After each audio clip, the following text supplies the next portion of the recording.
Welcome in, everybody, to WarEagleTV.com. And joining us today, the former offensive coordinator for the Auburn Tigers, Al Borges. And, Coach, great to have you with us and excited to talk about your new book that's coming out this summer. Yeah, it's great to be with you, Doug. I love it. You're down there in L.A. And for people in Los Angeles, L.A. doesn't stand for Los Angeles. It's Lower Alabama, and I don't care what anybody says. I mentioned L.A. when I came to Alabama, and they thought I was talking about Mobile. So a lot of people make that mistake.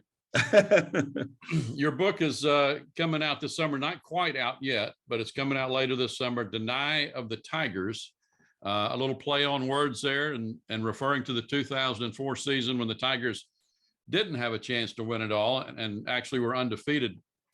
I guess the obvious question is, what made you write the book now, and does that still bother you? Yeah, it does bother me. I'll answer the first question. I think to leave that vacated title when you got a team that's entitled to the championship, that's absurd to me. But I don't get to vote on that. But this book is kind of my last statement, if you will. But the inspiration for the book, I didn't have a book on my radar at all. But my son wants to go to Auburn. He's 17 years old. He's looking at colleges, and he's an Auburn nut. I mean, I tell people he knows as much about Auburn as Philip Marshall. He's on it. Baseball, football, basketball, recruiting, you name it. You want to know something about Auburn, call my son. He'll tell you. But so I said, okay, let's take you to Auburn. I do this Zoom for Michigan every week. I watch their games, and then we do a Sam Webb from WTKA here in town, and I do a YouTube hour-long deal every week. And I decided I'm going to pass up on watching the Michigan-Ohio State game, which I'm fine with, and take my son to the Iron Bowl. So we flew down here so I could show him Auburn. I mean, what better atmosphere than that, huh? I mean, if you want to go to Auburn, that's So we went and we had a great time. I mean, but Tim Jackson got us great seats. God bless him. But the neatest thing was, it was been 18 years since 2004, but it was like it was yesterday. I mean, the fans were just so incredible. They stopped me at every turn and acknowledged or whatever, but it was great admiration. I have such great admiration for the fans. So I got home and I said, well, two things are definite. One is my son now really wants to go to Auburn. I mean, that was solidified. And number two is I got to do something for the fans. It's been 18 years when I've been absent pretty much, other than I came back as an analyst, which was fun, but it was short. So I said, you know what? I want to write a book. I'd written a book on quarterback play back in 2000, but that was a book for coaches. I said, I want to write a book for fans. Auburn fans in particular, but football fans overall. Anybody could read, and women, not that women are football fans, because they are, particularly in Alabama. But I wanted to cater to those who not necessarily are football aficionados, or coaches, but everybody. And I didn't want it to be all writer-esque, if that makes any sense. Mm-hmm. I'd say on all these podcasts, this is not written by Hemingway or Gresham or Steinbeck. This is written by me, a football coach, and it's written like a football coach. Right. And at times it's a little PG, I'll be the first one to say it, but I didn't want to belie the authenticity of the scenario. So when somebody asks you what happened in this situation, I'm going to tell them what I said, how I said it, and who I said it to. So, and the book basically starts from when I got the job, because I was kind of an underdog to get the job at the beginning. There were three guys that had already interviewed before I came, all the way through the 2005 Sugar Bowl, and all the stories I could think of that went with that, because there's a bunch of them now. Mm-hmm. It's I think authentic. There were some things I almost hesitated to write, but it's not. This is no tell-all book by no means. Yeah, mm-hmm. This is a book about a bunch of a great football team, what I call a majestic synergy, that came up really after the Tennessee game. It really started to go, Right. So that was the inspiration for it. And once I started, I was done with the first draft in 3 weeks. It wrote itself. Yeah. And what I did, Doug, is I went back. I had kept 13 DVDs of the games. I went back over all the DVDs, every play and every game. And so many new thoughts were triggered watching those games, because I could remember what I said to guys during timeouts or at halftime or whatever. Right. It helped me write the book. So in essence, that's how it all came about. You mentioned that Tennessee game, kind of I think you refer to that as kind of a turning point in the season. That's always a game that I didn't go to it. I always wish if I'd have known the outcome ahead of time, that would have been a great game to go to and pull up on the riverboat and jump out and watch Auburn massacre Tennessee. But what do you remember about that game? And was there any turning point in that game that swung it our way? It seemed like right from the beginning. Yeah, it was really, it was, it was a butt kicking from play one. I mean, really, and unlike the championship game against him was tougher, a lot tougher. But there we came up, you could feel it in the locker room now. I'm not kidding you. You could feel it in the locker room that those kids were focused. I called it it's the chapter, I did a chapter on each game. I did a chapter on the lead up, and then I did a chapter on each game where I depict the play calling, the game planning, everything from each game and how we went about it. And the name of that chapter is the coming out party. The kids, when they blew out of the locker room, I mean, you could tell they were ready to play. And the one thing I remember the best about the game, we had scored, I think, in the first drive, but the second drive, we drove the ball down to like the 8 or 9 yard line, and we were killing them. Anything, you could pick anything on your call sheet, it was working. And Jason audible to a zone play to the right. I'd called an option play, and I explained this in the book in more detail that I'm going to give you here. But we handed the ball to Ronnie off the right side, and Troy Reddick and Danny Lindsay blew him off the ball. And Ronnie busted through, and he reached and he fumbled the ball, and the ball came flying out, and they got it. And it's the first time I can remember, maybe the only time when I wasn't pissed off after a fumble. They came off the field and says, they could put 13 guys out there. They ain't stopping us tonight. Yeah, we're coming right back. It came right back. The confidence was still there. I remember better than any part of the entire game. And then the end of the half where Jason hit Courtney on a little dig route inside of a minute, I think. And he had a great run after catch, and that pretty much drove the dagger. In the second half, we just ran a clock out pretty much. But yeah. Tell me about Jason a little bit. He had several offensive coordinators during his time at Auburn.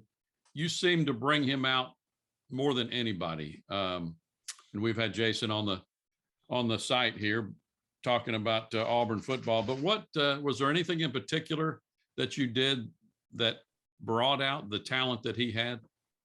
Well, I helped give him a fundamental base for the position, but he already kind of had that. Steve Ensminger did a pretty good job with him, and Petrino done a pretty good job for that.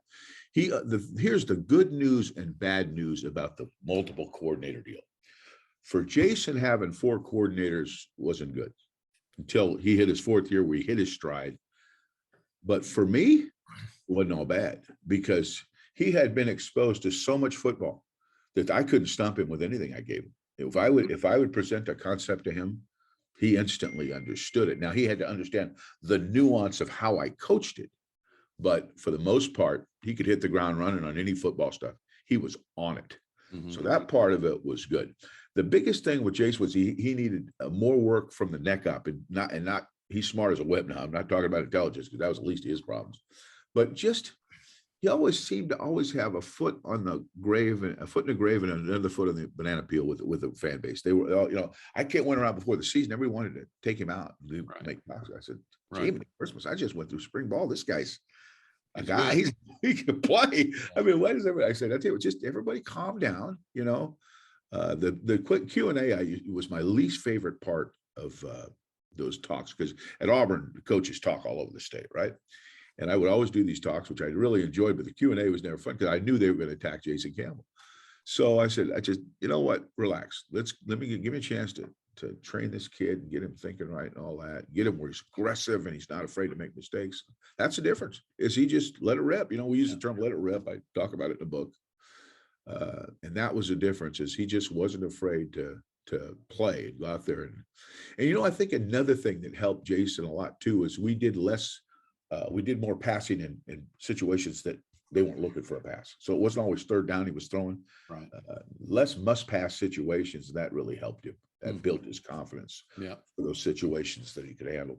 Right. I always remember Jason covering him at Auburn. I don't know, maybe even into his senior year. The guy barely spoke in the post game interviews, and now he's on the Auburn radio network. So I give him the same thing I tell. I never understood him. I mean, I talk about this in the book. The one of the sub chapters is the language barrier. You Southerners, man. I mean, I came in there and I told him it's like Vinny Gambini. You saw my cousin Vinny. Yeah. I was Vinny Gambini. I came in there and I didn't dress right and I cussed too much and I didn't understand a lot of what y'all were saying. So it was a cultural change, and Campbell was at the top of the list because he spoke with a Southern accent in a low murmur. Yeah. Okay, so that's a double whammy for me now. I mean, and he'd call the play. I said, "What did you just say?" He says, "I just called the play, coach." I said, and I stop and I think, well, I guess as long as they understand it, it doesn't really matter if I understand it. They understood it fine. They spoke Campbellese. So, I went through that. I mean, then I mentioned this in the book, my cultural change, wasn't just a coaching deal. Now I had to adjust to the South and coaching Southern kids, which wasn't hard because they really care a lot about football, but it is different, from a guy that's coached pretty much on the West Coast and in the Midwest before that. So, yeah. And speaking about that, I wanted to ask you about that with Coach Harsin at Auburn now, coming from Boise State. A lot of people said he's never been in the SEC. It's a totally different ball game. And you and he share some similar experiences in that regard. Tell me about your experience coming to Auburn and the SEC. Is it totally different? The totally different ball game, or is football football? Football's football. I mean, I don't think it's totally different, but there's an adjustment. I think more of an adjustment for example, when I went from the West Coast to the Midwest, I saw that as less of an adjustment than from going from the Midwest to the South. The Southern mentality is different now. I mean, it is. And you got to, I use this analogy in the book, and I'll even give you a piece of what I did say is the old saying is, when in Rome, do as the Romans do. Well, in the South, it goes beyond that. When in Rome, you become an Italian. You know what I mean? You got to learn how it works, how people think, and you got to be a bit of a chameleon if you're going to make it down here, down in the South, because it's there's no apathy with regard to football. Everybody cares. So anything you say, anything you do, it was the only place I ever coached, Doug, where I felt about half like a celebrity, because people know, they see you pitching a parent. Can't go out places, unless you're the head coach, the offensive coordinator can go to a grocery store. Nobody knows who the hell he is. But the South, they know who you are. That's good if you're winning and not so good if you're not. Okay. But you're exposed. You're out there, and you got to get used to that, because they're going to have high expectations. And I talked about this last night with Feinbaum, the volatility of Auburn. Auburn is, because they have such passion, there's a lot of volatility, a lot of things go on. So you got to handle that.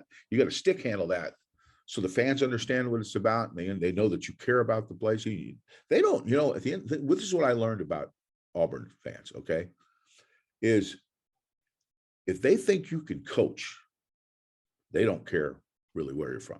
They don't care if I said, they don't care if you know the difference between a magnolia tree and a mint julep, okay, as long as you can coach. All right. Now, if you don't show that you can coach, now you're an outsider. Okay. Now you're an outsider. So I think Brian's going through that a little bit now, but Brian's a good football coach. And I recruited Brian to go to Boise State. So I've known him since he's a kid. And I think he'll come around. I think it'll work out, but you got to put a few wins up there, get a few big wins, and then I think you'll win their confidence. Yeah. And he was close to that last year. A couple of plays here and there would have been a pretty good season. Yeah. And I think my gut feeling is, with Alabama on one side and Georgia on the other, and whoever else all around, you almost have to have a guy like Brian Harsin right now, who's a worker, a work ethic type guy, to dig Auburn out of this situation they're in. Yeah. And remember, that first year, those transitional growing pains can be painful. I was lucky because I fell into a gold mine with the talent. Okay. But most first year places I've gone, there's some building blocks involved, because you're trying to, as Nick used to always say, it's a process, and he's a process, and he's right. Saban was 6-6 his first year. Right. So, and I'm sure he had his doubters at one time. So you got to be patient enough to realize, okay, have confidence that you hired the right guy, and give him a chance to do what he does. And if at one point it just looks like it's going where, do what you got to do, but give him a chance to install his program, do what he wants to do, and then take it from there, So, but Auburn does care a lot about football, and every game, every play you call, everything you do is scrutinized to the umpteen. So, Well, Coach, always great to visit, and looking forward to your book coming out this summer. Let's get together and visit again in the fall and talk some more about it. absolutely. When we hit, I think it's going to be August, Doug. Around August, they're telling me that. Oh, I hope so. Because I want to do a book signing at the LSU game on October 1st, and hoping that the book would be out for a little while. So right. I'm keeping my fingers crossed on that one. But once it comes out, I'll give you a little heads up, and we'll do this again. Sounds good. Thanks for visiting with us, and we'll see you again soon. Thank you.